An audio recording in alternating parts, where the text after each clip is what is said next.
Let me show you how you can stop the background apps on your iPad, right? So, of course, a lot of people know that you can perform this gesture when the open apps show up and you can kind of like swipe them away to close it.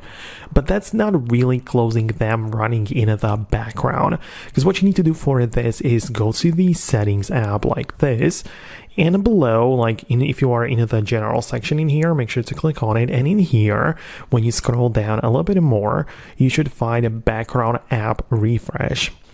And this is basically the setting for apps which are allowed to be active even in the background.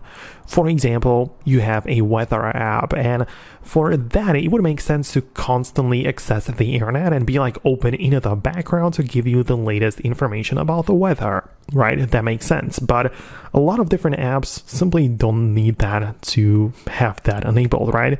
So you can control it specifically. Obviously, it is up to you to decide which app you want to give access to and control it however you want. Just know that this is the way that it works. As I say, you can close the apps differently, or for example using this Mac menu, but this doesn't mean that you stop it or prevent it from running in the background. So I hope that I was able to quickly explain it. Let me know if there are some questions you might have. Subscribe for more tutorials and videos like this one, and I'll see you in the next uploads.